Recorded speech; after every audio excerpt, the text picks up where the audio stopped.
This year, the Catholic Church in Australia has been striving to open our heart and our minds to you, the young people of our church. Through various surveys and local conversations, we, the Bishops of Australia, have heard from many of you, and we want to thank you for your stories, and especially we want to thank you for your honesty and for your passion. And we've learnt of some of the struggles that are part of your lives. There's mental health issues, body image and drug and alcohol matters. There's all those pressures of study and so much more that are a part of your lives. We want to say to you, Christ is with you. He's with you in these struggles. He's with you in the joys of your lives too. And we want to commit ourselves to you in developing the church's life for you, especially those among you in most need. We want to be here with you as ambassadors of hope. Together, we've been discussing some of the shortcomings of our church as well, the times when we've not listened to you. We want to journey with you to help ensure that the wrongs of the past do not happen again. Our focus will be on the joyful and youthful and risen Christ who leads us all. In this journey, Jesus is our hope.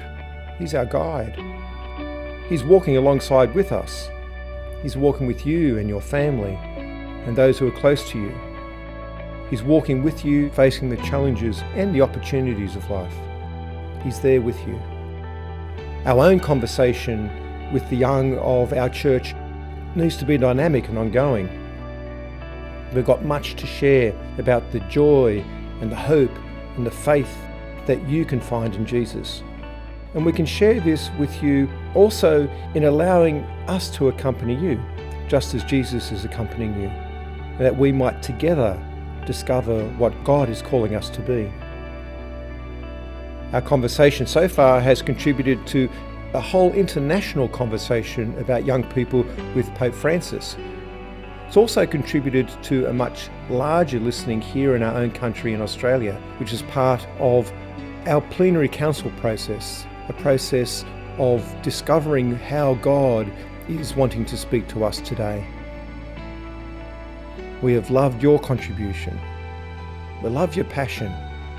And we want so much more. So please continue to share your stories and enthusiasm with the whole church in Australia. Engage with the plenary process and help us to recognise ways of becoming not just a church for young people in Australia, but a church in Australia that is young. Ask the Australian bishops and the whole people of God, thank you. We thank you for your faith, for your joy, your enthusiasm and energy, and especially your involvement in the life of our church. Continue to accompany us, that together we might be able to seek new horizons for spreading the joy of Christ here in our beautiful country of Australia.